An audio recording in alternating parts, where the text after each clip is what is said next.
बिस्मिल्लाहिर्रहमानिर्रहीम। अस्सलाम वालेकुम। 17 जून साल 2026 और मैं आपका मेज़बान गुलाम मुस्तफ़ा। पहली मरतबा पाकिस्तान की जानब से इजराइल के ऊपर एक बड़ी स्ट्राइक की गई है, जिसकी वजह से वो सख्त तरीन परेशानी की सूरत हाल में है इस वक्त, और बड़े लेवल पर ये एक्शन पाकिस्तान की जानब से लिया गया है। इसके साथ साथ हम बात करने जा रहे हैं कि ईरान और अमेरिका के दरमियान पाकिस्तान जो सालसी का किरदार अदा करके जनेवा के अंदर एक मुआहदा साइन होने जा रहा था, अचानक उसकी जगह को तब्दील क्यों कर दिया गया और अब कहां पर ये बातचीत होगी और क्या बातचीत होगी। इसके साथ साथ कतर की जानब से एक बड़ा अहम तरीन पैगाम जारी हुआ है, बड़ी स्टेटमेंट जारी हुई है पाकिस्तान को लेकर। इस पर भी हम बात करने जा रहे हैं और इसके साथ साथ हम बात करेंगे नाज़रीन इकराम, जो ईरान है वो अमरीकी फिजाइया के ऊपर कंट्रोल हासिल करने जा रहा है। ये खबर सुनने में आपको बड़ी अजीबो गरीब लगेगी, लेकिन अगर ये मुआहदा हो जाता है तो उस मुआहदे के अंदर एक ये चीज़ भी शामिल होगी जो डिटेल आप लोगों के साथ शेयर करनी है। अगर आप इस चैनल पर नए हैं तो इसको लाजमी सब्सक्राइब कर लें और कमेंट सेक्शन में अपनी कीमती राय का इजहार भी ज़रूर फरमा लें और पाकिस्तान जिंदाबाद ज़रूर लिखें। नाज़रीन इकराम, गुज़श्ता वीडियो के अंदर मैंने आप लोगों के साथ ये खबर शेयर की थी कि अल अरबिया ने और ब्लूमबर्ग ने और मुख्तलिफ जो बड़े इंटरनेशनल मीडिया आउटलेट्स हैं उनकी जानब से एक खबर जारी की गई, जिसके अंदर ईरान अमेरिका के दरमियान जो MOU जिस पर दस्तखत अभी हुए हैं वो कौन से नुकात थे जो मैंने आप लोगों के साथ शेयर किए, जिसको ईरान की जानब से अभी मुस्तरद कर दिया गया है। यानी वो ये कह रहे हैं कि ईरानी ज़राए ने तस्नीम न्यूज़ को बताया कि दोनों अफ्रीकों के दरमियान होने वाले मुआहदे के तहत अमेरिका और ईरान के दरमियान MOU की यादाश्त का या MOU का हतमी जो मतन है वो अवामी तौर पर जारी नहीं किया जाएगा। उसने मजीद कहा कि ब्लूमबर्ग की तरफ से शाया करदा वर्जन गलत है।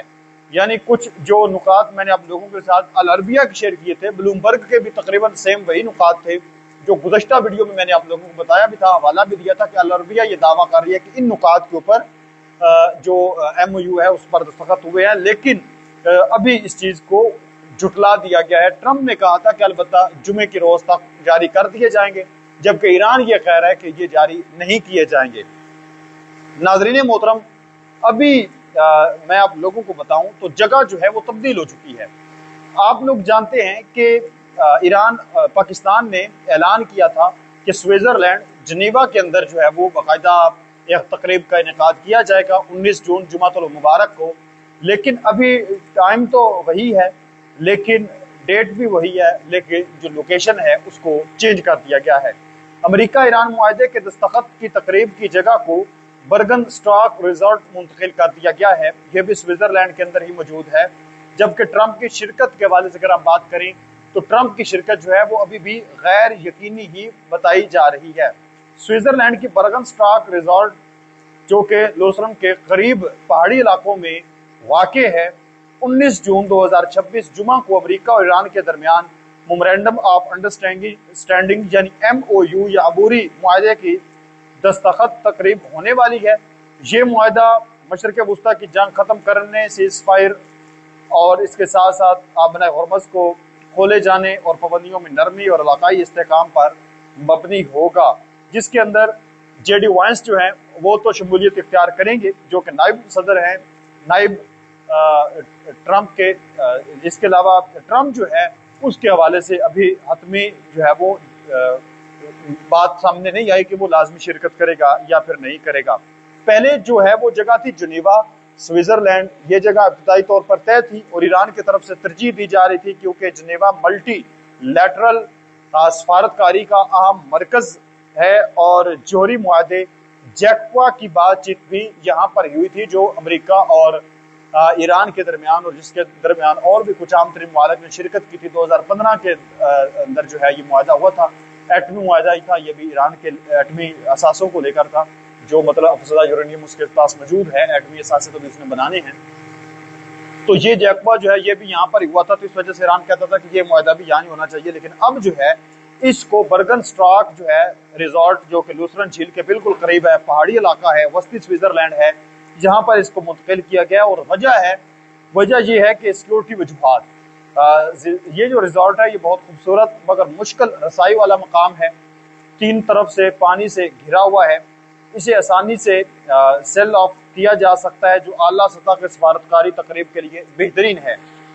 امریکہ، ایران، پاکستان اور قطر کے ثالثین نے مل کر یہ جگہ تجویز کی ہے۔ سوئس حکومت نے اس کی تصدیق کی ہے کہ تمام فریقین کی رضامندی سے جگہ کو تبدیل کیا گیا ہے۔ ایسا نہیں ہے کہ امریکہ نے صرف اس پر کوئی رضامندی ظاہر کی ہے یا ایران نے صرف کہا ہے کہ یہ جگہ ہونی چاہیے، یہ پاکستان نے کہا ہے، تو یہ سب کی رضامندی کو ظاہر کر کے ہی اس کو جگہ کو تبدیل کیا گیا ہے سیکیورٹی ریزن کی وجہ سے۔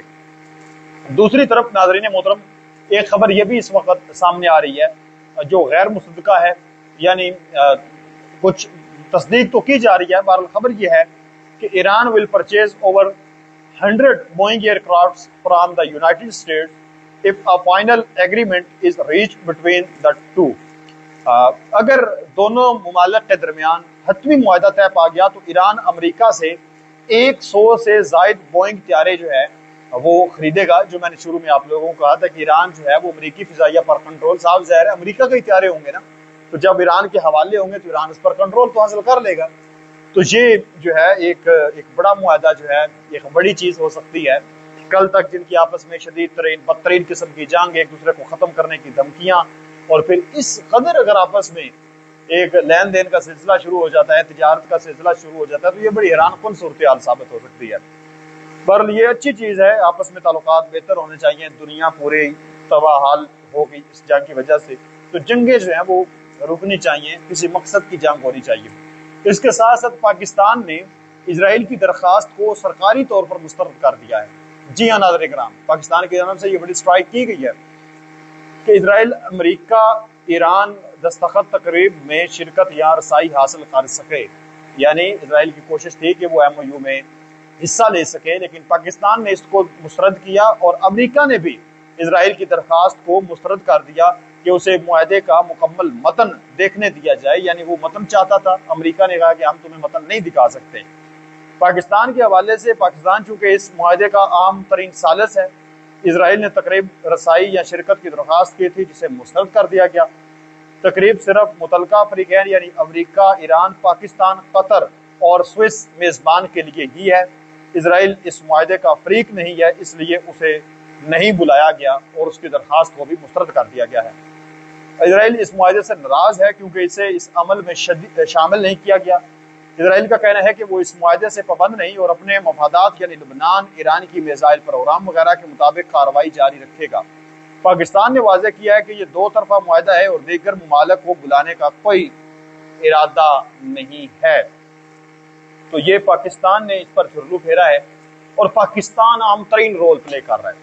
قطر کے جو وزیر خارجہ ہیں، فارن منسٹر ہیں، انہوں نے اس چیز کی تصدیق کی ہے۔ انہوں نے کہا ہے کہ Pakistan is the main mediator between Iran and the U S, said the Qatari foreign minister. Qatari foreign minister نے کہا ہے کہ پاکستان مین ثالث ہے، مین میڈیٹر ہے اس مذاکرات کے درمیان۔ سب سے اہم ترین جو مرکزی رول ہے وہ پاکستان ہی پلے کر رہا ہے، اگرچہ قطر کا بھی ساتھ نام جاری ہے، سعودی عرب کا بھی نام آ رہا ہے، ترکیہ کا بھی نام آ رہا ہے، چین نے بھی کوشش کی ہے، لیکن جو مرکزی کردار ہے وہ پاکستان نے ادا کیا ہے۔ اور پاکستان نے بھی پھر مشاورت جو زیادہ کی ہے، آپ کہہ لیں کہ وہ سعودی عرب، چین، ان ممالک کے ساتھ اس کی مشاورت جاری رہی ہے۔ تو یہ کچھ عام ترین چیزیں تھیں جو میں نے آپ لوگوں کے ساتھ شیئر کی ہیں۔ آپ اس پر کیا کہتے ہیں ضرور بتائیں۔ ملتے ہیں ایک اور نئی ویڈیو میں، تب تک اللہ نگہبان۔ پاکستان ہمیشہ زندہ باد۔